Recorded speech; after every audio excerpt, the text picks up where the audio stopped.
नमस्कार दोस्तों, welcome back to your YouTube channel the nation of Indian institute में आप लोगों का फिर से बहुत बहुत स्वागत है।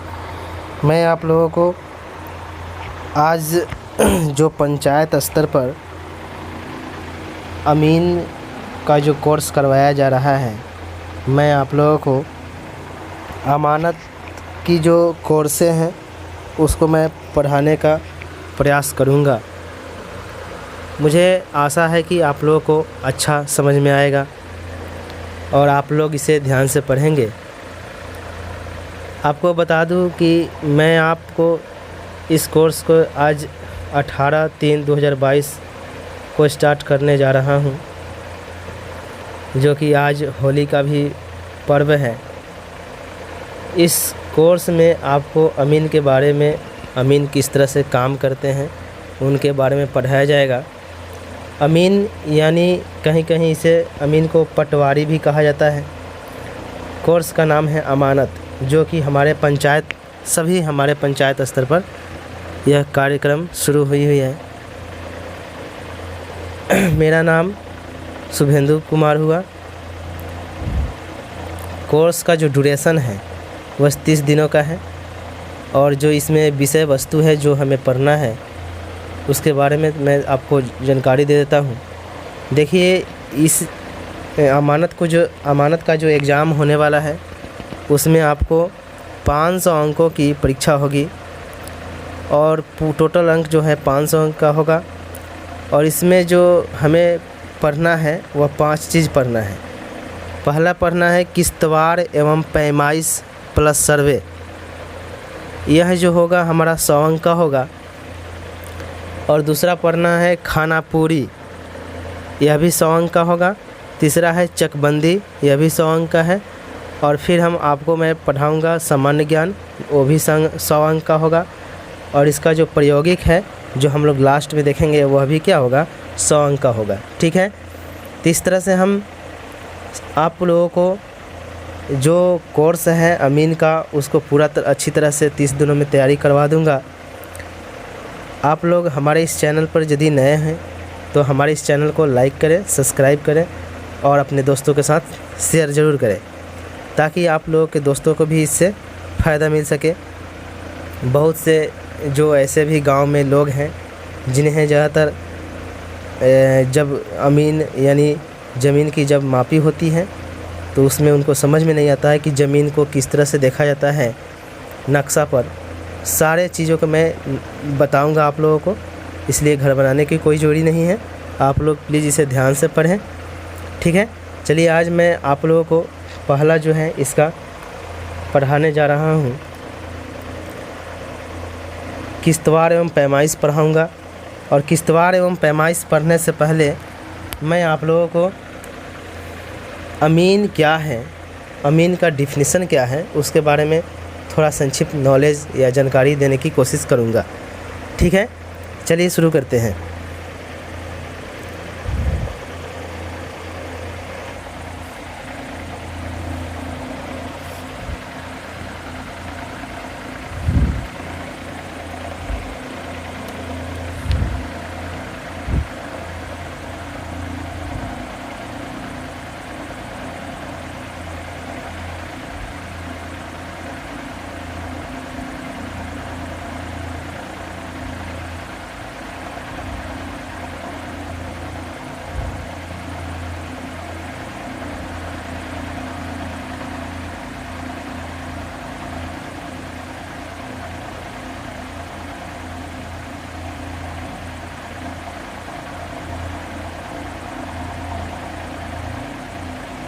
अमीन किसे कहते हैं? ठीक है, अमीन किसे कहते हैं तो साधारण सी बात है कि किसी भूमि को किसी पैमाने से नाप कर नक्शा या नमूना तैयार कर दे, उसे हम अमीन कहते हैं। ठीक है, तो इसका डिफिनीसन तो यही होगा। चलिए हम डिफिनीसन की ओर ध्यान देते हैं, लिखते हैं। लिखिए, किसी भूमि को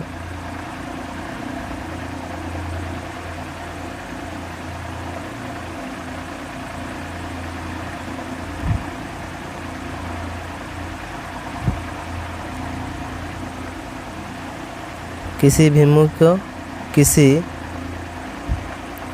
पैमाने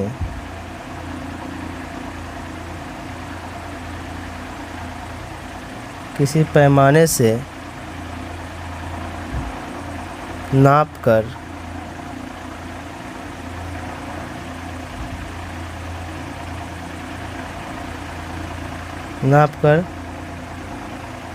नक्शा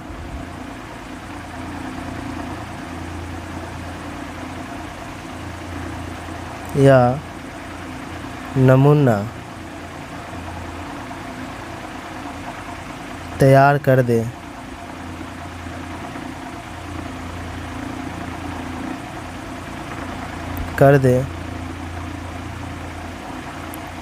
उसे हम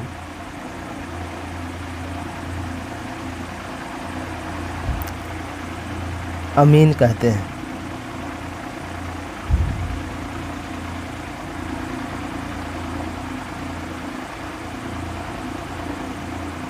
ठीक है, क्या लिखें? किसी भूमि को किसी पैमाने से नापकर नक्शा या नमूना तैयार कर दे उसे हम अमीन कहते हैं। ठीक है, देखिए सबसे पहले बात है अमीन जो शब्द है, अमीन शब्द कहाँ से आया है, तो हम इसे भी थोड़ा सा जानकारी लेंगे। जैसे थोड़ा सा हम इसे हम लिखेंगे, स्टार बना के लिखेंगे, याद करने योग्य बातें होती हैं कि अमीन शब्द क्या है।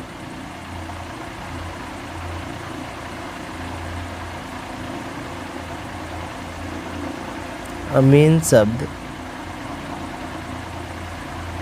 क्या है? ठीक है, अमीन शब्द क्या है?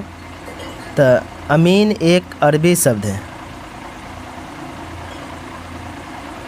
अमीन एक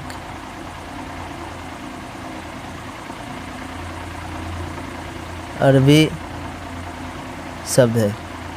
अमीन जो है, अमीन क्या है? तो अमीन एक अरबी शब्द है। इसे उर्दू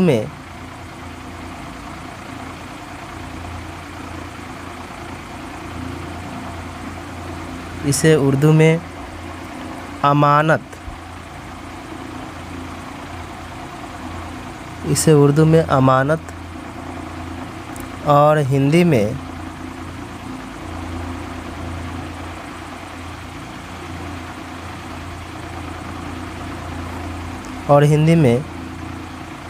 ईमानदार व्यक्ति,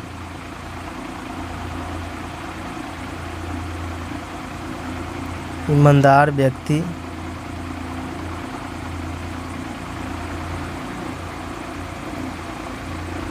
व्यक्ति और साथ ही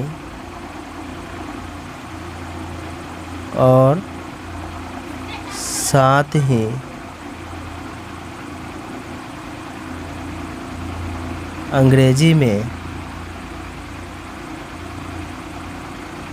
सर्वेयर कहते हैं।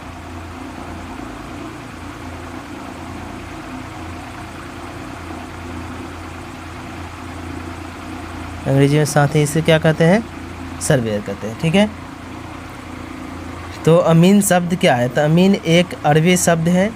इसे हिंदी में ईमानदार व्यक्ति, उर्दू में अमानत और साथ ही अंग्रेजी में सर्वेयर के नाम से भी इसे जाना जाता है। ठीक है, देखिए हमें बहुत से जो डिस्ट्रिक्ट है उसमें सर्वे का काम चल रहा है। ठीक है, और हमारे इस मुजफ्फरपुर डिस्ट्रिक्ट में अभी सर्वे का काम बहुत जगह चालू हुआ है। पंचायत में अभी कुछ जगह चालू है, कुछ जगह चालू नहीं है। और सरकार, बिहार सरकार जो है इसी को मद्देनज़र रखते हुए अमानत की जो कोर्सें हैं उसे हर पंचायत में करवा रही है, ताकि सर्वे के समय जो बेरोज़गार युवक हैं उन्हें कुछ न कुछ रोज़गार मिले। इसी के लिए अमानत का कोर्स करवाई जा रही है। तो हम आप लोगों को अमानत के कोर्स करवा रहे हैं और पूरे एक एक चीज़ बताएंगे कि ज़मीन को किस तरह से मापा जाता है, उसमें क्या होता है। आप लोग ध्यान से पढ़ना है, आप लोगों को सब चीज़ समझ में आएगा। ठीक है, तो अमीन किसे कहते हैं, अमीन शब्द क्या है आपको जानकारी दे दिए। अब देखिए यहाँ एक फार्मूला है, आपको फार्मूला पढ़ना है। जैसे फार्मूला है कि 20 फुर्की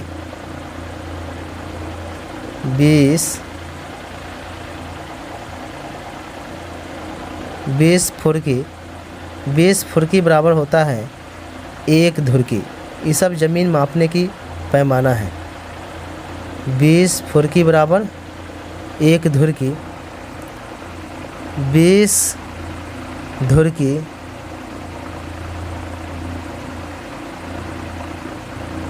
20 धुरकी बराबर 1 धुर होता है, ठीक है।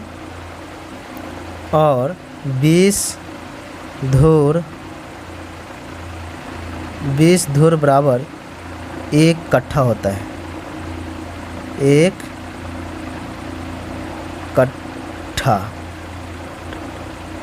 कट्ठा, ठीक है। और 20 कट्ठा बराबर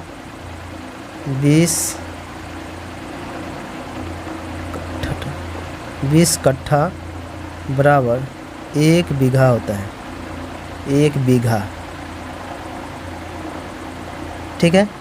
इतना चीज़ तो आपको जानना ही जानना है, क्योंकि आप जब अमीन का कोर्स कर रहे हैं और आपको यह कोर्स करवाई जा रही है, तो जब ज़मीन की मापी होगी, ज़मीन को किस तरह से मापा जाएगा, तो उसको मापने के लिए ये सब जो चीज़ें हैं, फार्मूला है इस सब का, ज़मीन को मापने की पैमाइश है, इसे आपको याद रखना होगा कि 20 फुर्की बराबर 1 धुर की, और 20 धुर की बराबर 1 धुर, और 20 धुर बराबर 1 कट्ठा, और 20 कट्ठा बराबर 1 बीघा होता है, ठीक है। तो चलिए हम कुछ इसकी और फार्मूला है उसे हम आपको बताते हैं। ये कोई ज़रूरी नहीं है कि आप अमानत का कोर्स करेंगे तभी जाके आपको इस चीज़ के बारे में जानना है, ऐसा नहीं है। आपको अपने ज़मीन को जब कोई अमीन आपके ज़मीन को नापता है या मापता है, तो उस चीज़ को समझने के लिए आपको किस तरह से जानकारी होना चाहिए, उसके बारे में भी जानकारी रखना है। इसलिए आप जानकार बनिए ताकि आपके साथ कोई धोखाधड़ी ना हो, ठीक है। चलिए अब इसमें कुछ एक और 2-4 फार्मूला है, उस फार्मूला को देखते हैं। जैसे 1 फीट,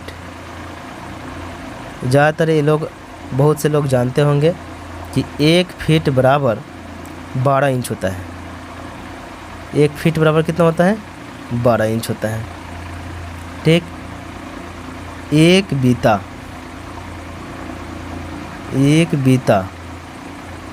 बीता बराबर होता है 9 इंच। 1 बीता बराबर कितना इंच होता है? 9 इंच होता है, ठीक है। इसी तरह से एक हाथ बराबर होता है 18 इंच। एक हाथ बराबर क्या होगा? 18 इंच। देखिए एक हाथ बराबर 18 इंच होगा, या इसे 2 बीता भी कहते हैं, 2 बीता भी कहेंगे, ठीक है। 2 बीता इसलिए कहेंगे कि एक बीता में 9 इंच हो रहा है, तो 2 हाथ में कई बीता हो रहा है? 2 बीता हो रहा है। 2 बीता यानी 9 दूना 18 इंच। समझ में आ रहा है ना। और एक डेग जो है, डेग से भी मापा जाता है। एक डेग बराबर होता है 33 इंच, ठीक है। एक डेग बराबर कितना होता है? 33 इंच होता है। इसी तरह से मीटर में भी चलता है कि 1 मीटर में होता है 39.37 इंच। इस सभी चीज़ को आपको ध्यान रखना है, तभी जाके आप ज़मीन के अच्छी तरह से माप पाओगे और आप एक अच्छे अमानत बन पाओगे, यानी अमीन बन पाओगे। अमीन को कहीं कहीं पटवारी भी कहा जाता है, ठीक है। एक कड़ी जो होता है ना, देखिएगा अमीन जो लोग हैं वह कड़ी लेके घूमते हैं, यानी कड़ी यानी चैन, जिससे ज़मीन को मापते हैं। एक कड़ी बराबर होता है, उसमें एक जो कड़ी है, एक कड़ी बराबर होता है 7.92 इंच। ठीक है। इसी तरह से एक जरीब जो है, इस सब चीज़ को याद रखना है। एक जरीब बराबर होता है 792 इंच। 792 इंच। देखिए यहाँ यह जो है ना, कड़ी और जरीब और कड़ी दोनों एक ही चीज़ है। कड़ी के मतलब है यानी जरीब, यानी जो चैन है जिससे मापा जाता है उस चैन को हम जरीब कहते हैं। ठीक है। और एक जरीब मतलब 100 कड़ी होता है। एक जरीब बराबर कितना होता है? 100 कड़ी। तो एक जो ज़मीन मापने का जो तरीका है समझ में आएगा। ठीक है। तो एक जरीब बराबर क्या होगा? 792 इंच होगा। ठीक है। चूँकि एक कड़ी में होता है 7.92 इंच, और इस तरह से जरीब जो है, जरीब क्या होता है? 100 कड़ी मिलके एक जरीब होता है।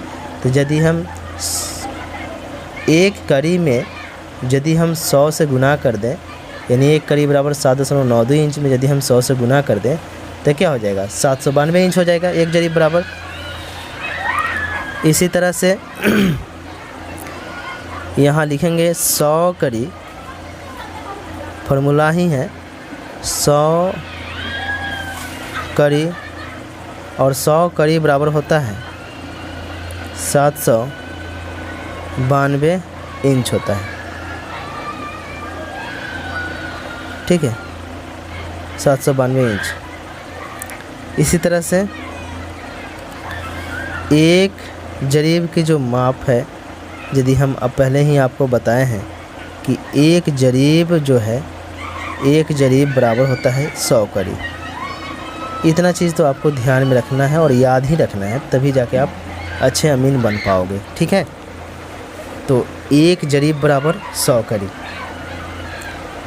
अब इसमें बहुत से चीज़ें हैं जो आपको याद रखना है।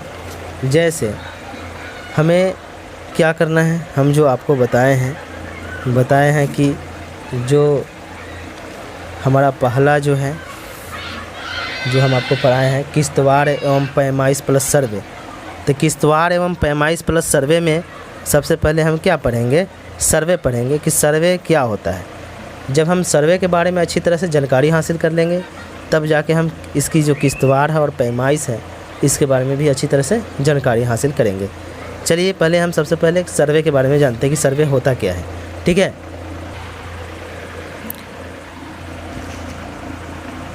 सर्वे किसे कहते हैं? तो सर्वे का जो डिफिनीशन है वो कुछ इस तरह से है। पृथ्वी के किसी भी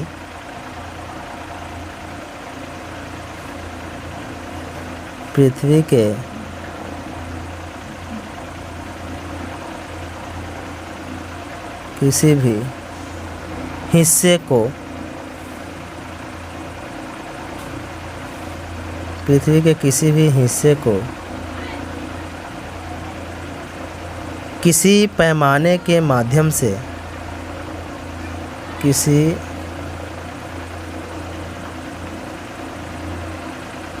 पैमाने के माध्यम से, किसी पैमाने के माध्यम से माप कर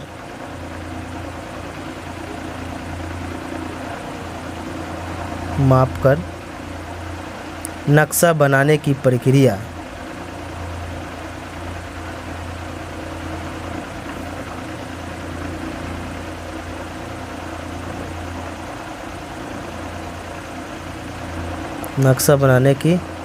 प्रक्रिया को सर्वे कहते हैं।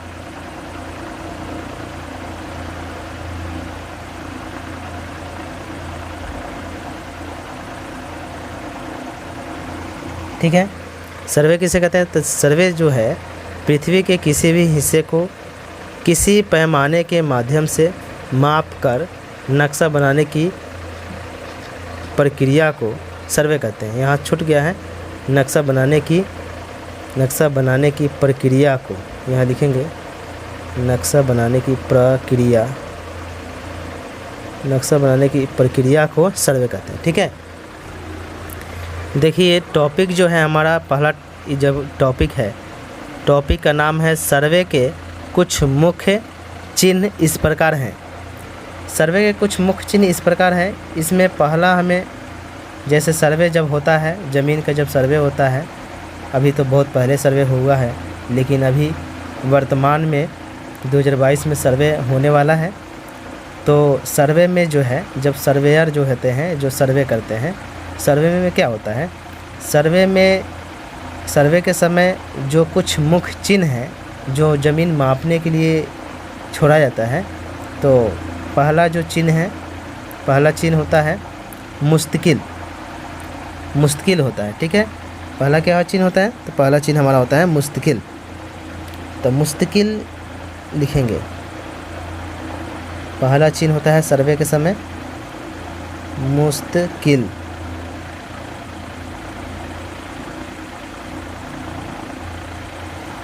मुस्तकिल का मतलब होता है, इंग्लिश में हम इसे यदि हम कहें तो इंग्लिश में कह सकते हैं फिक्स्ड पॉइंट, जो एकदम फिक्स है यानी निश्चित है। तो फिक्स्ड पॉइंट यानी निश्चित बिंदु को हम कहते हैं मुस्तकिल। ठीक है, अब मुस्तकिल किसे कहते हैं, इसका भी डिफिनेशन जानना है कि मुस्तकिल किसे कहते हैं। तो हम लिखेंगे कि मुस्तकिल किसे कहते हैं।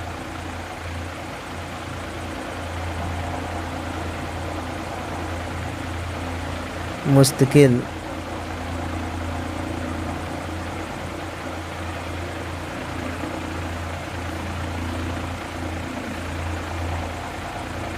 किसे कहते हैं, मुस्तकिल किसे कहते हैं। तो देखिए, तो मुस्तकिल का जो डिफिनीशन है कुछ इस तरह से है कि जो मुस्तकिल जो, या कहेंगे कि मुस्तकिल वह मुकाम चिन्ह है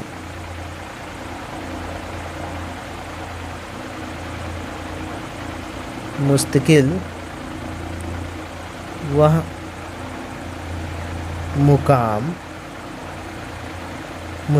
मुकाम चिन्ह है।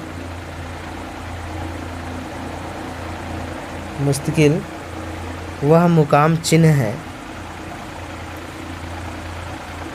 जो गत सर्वे से, गत यानी पहले, जो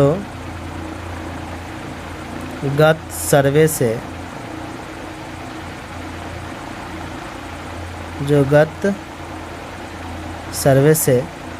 अभी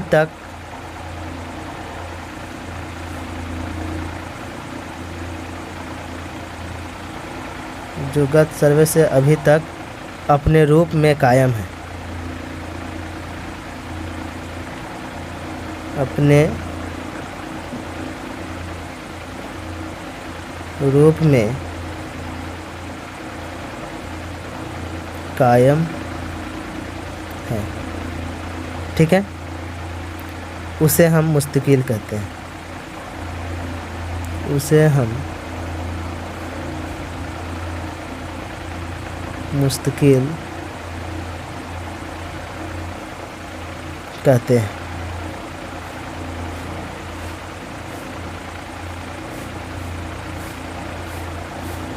देखिए, मुस्तकिल किसे कहते हैं, तो मुस्तकिल जो है, कहता है डिफिनीशन कि मुस्तकिल वह मुकाम चिन्ह है जो गत सर्वे से अभी तक अपने रूप में कायम है, उसे हम मुस्तकिल कहते हैं। ठीक है, यानी ज़मीन मापने के समय मुस्तकिल जो है बहुत ही सुविधाजनक करता है। ज़मीन की मापी के समय हमारा जो पृथ्वी का जब सर्वे हुआ सबसे पहला बार, उस समय जो सर्वेयर थे ज़मीन को मापने के लिए कुछ चिन्ह बनाते गए, उसी चिन्ह को मुस्तकिल कहा जाता है। ठीक है, और यह जो मुस्तकिल है, यह सबसे पहले जो सर्वे हुआ था, सबसे पहले पूरे विश्व में, उस समय से चलता आ रहा है और यह अभी भी अपने रूप में कायम है, उसे हम मुस्तकिल कहते हैं। ठीक है, तो मुस्तकिल की डिफिनीसन आप लोगों को जानकारी हो गया मुस्तकिल क्या है, ठीक है। तब हम देखना है, देखिए कि मुस्तकिल क्या है। जैसे मुस्तकिल क्या क्या हो सकते हैं, मुस्तकिल कौन कौन है। जैसे में लिखेंगे कि सर्वे के समय मुस्तकिल क्या क्या चीज़ होते हैं। तो जैसे जब सर्वे होता है तो मुस्तकिल जो होता है ना, मुस्तकिल यानी पुराना वृक्ष जो बहुत पुराना हो, पुराना वृक्ष को भी मुस्तकिल कह सकते हैं। सर्वे जब सर्वे करते हैं ज़मीन पर तब कुछ ना कुछ चिन्ह छोड़ते जाते हैं, उसी चिन्ह को हम मुस्तकिल कहते हैं। तो मुस्तकिल क्या होगा, पुराना वृक्ष भी हो सकता है, कौमा मंदिर भी हो सकता है, वृक्ष कौमा मंदिर, कौमा मस्जिद भी होगा, मस्जिद कौमा कुआं यानी इनार जो है, कुआं कौमा तालाब, कुआं कौमा तालाब इत्यादि। ये सब क्या है, मुस्तकिल का काम करते हैं, यानी चिन्ह जो है ये सब चिन्ह मुस्तकिल का काम करते हैं सर्वे के समय, ठीक है। देखिए याद रखना है कि नोट में मुस्तकिल जो है, मुस्तकिल हमेशा आज़ाद ज़मीन पे बनाया जाता है। आज़ाद ज़मीन कहने का मतलब है वह किसी भी निजी व्यक्ति का वह ज़मीन नहीं होना चाहिए, वही ज़मीन क्या होता है, आज़ाद ज़मीन होता है। तो मुस्तकिल लिखेंगे कि मुस्तकिल हमेशा आज़ाद ज़मीन,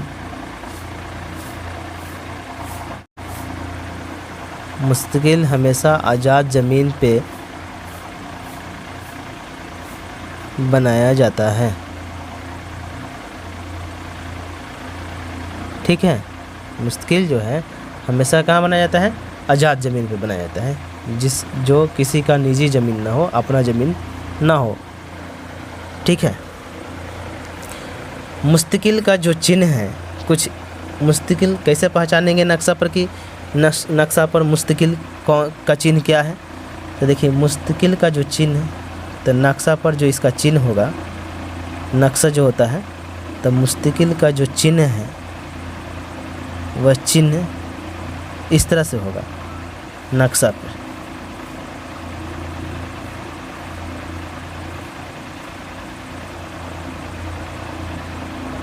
ठीक है। नक्शा पे आप जहाँ कहीं भी यह वाला चिन्ह देखिएगा, समझ जाइए क्या है, मुस्तकिल का काम करता है। यानी मुस्तकिल का जो चिन्ह है, मुस्तकिल के चिन्ह को हम इस तरह से दर्शाते हैं और नक्शा पर इस तरह से दिखाया गया रहता है, ठीक है। तो समझ जाएंगे क्या है, मुस्तकिल है, ठीक। देखिए अगला टॉपिक आपको पढ़ना है चंदा या बम्बा, यानी आपको जानना है कि चंदा या बम्बा होता क्या है, ठीक है। तो चंदा और बम्बा को जानने के लिए हम इसकी जो कुछ उदाहरण है, डिफिनीसन है, उसके माध्यम से हम आपको मतलब पढ़ाने का कोशिश करेंगे कि चंदा और बम्बा होता क्या है। तो लिखेंगे चंदा गोल शक्ल का बना हुआ होता है। तो लिखेंगे हम कि चंदा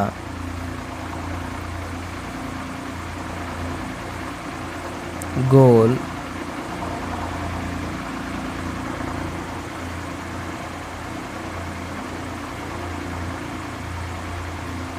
शक्ल का बना हुआ, चंदा गोल शक्ल का बना हुआ वह मुकाम चिन्ह है, वह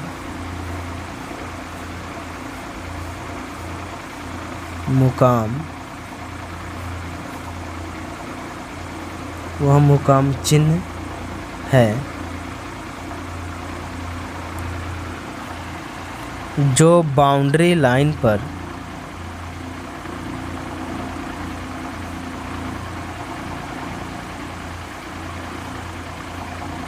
बाउंड्री लाइन मतलब होता है सीमा रेखा। जो बाउंड्री लाइन पर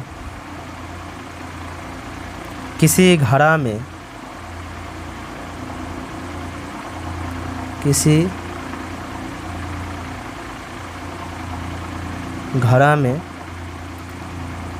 घड़ा मतलब होता है घर, हड़िया, किसी घड़ा में बालू, पत्थर तथा शीशा, बालू, पत्थर, शीशा भरकर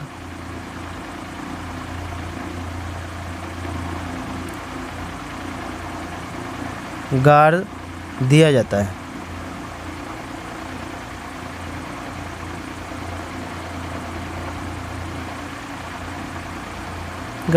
है। ठीक है। तथा इसी के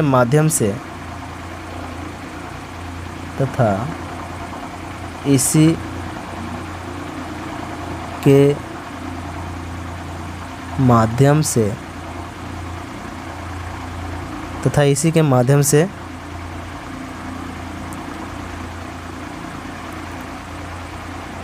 जमीन की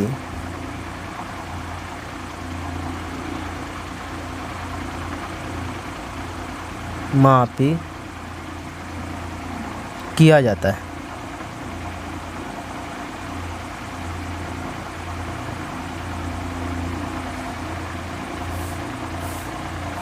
ठीक है। चंदा का व्यास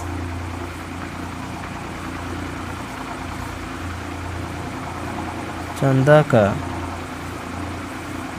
व्यास 60 कड़ी होता है।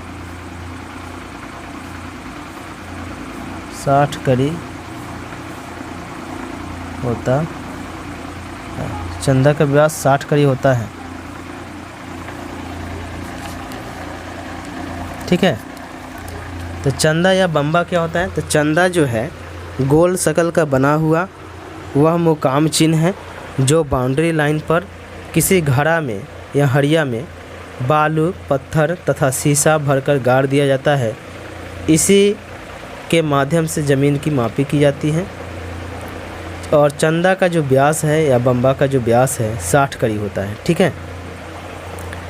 अब मान लेते हैं, आपको हम उदाहरण के माध्यम से समझाते हैं। ठीक है। जैसे मान लेते हैं एक नक्शा बनाते हैं। नक्शा है ज़मीन का प्लॉट। मान लेते हैं कि यह नक्शा है। ठीक है।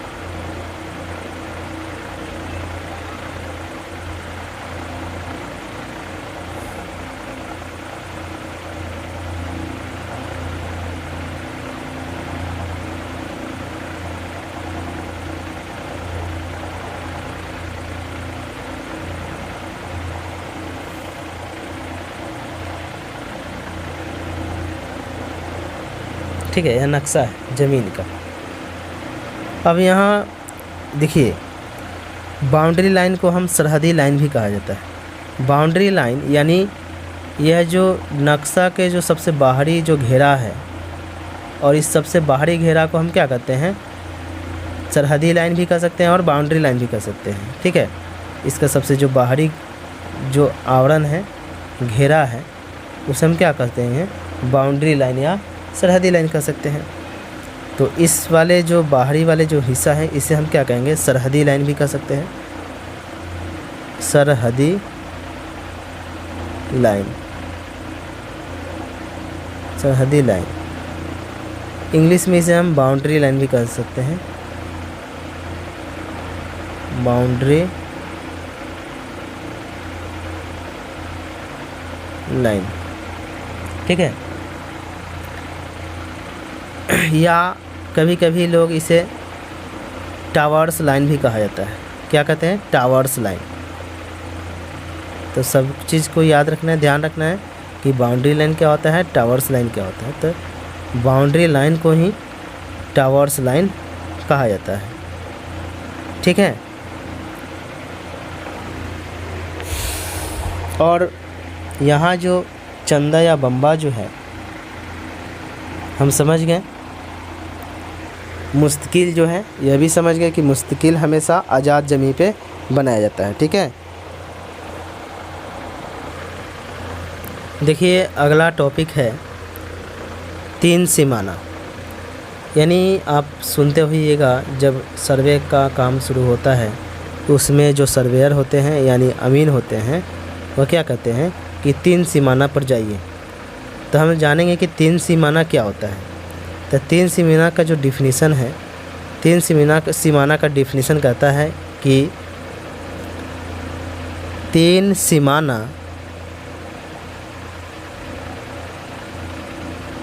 सीमाना उस स्थान को कहते हैं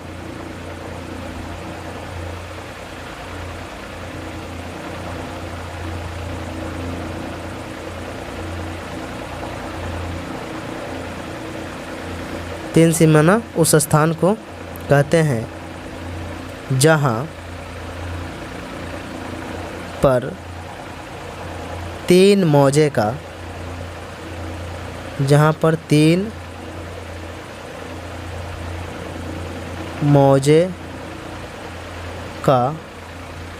सीमा, जहाँ पर तीन मौजे का सीमा एक ही स्थान पर,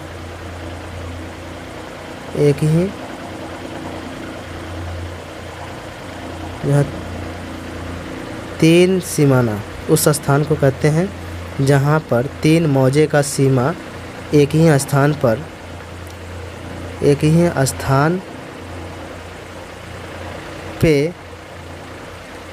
स्थान पर आकर मिलता है।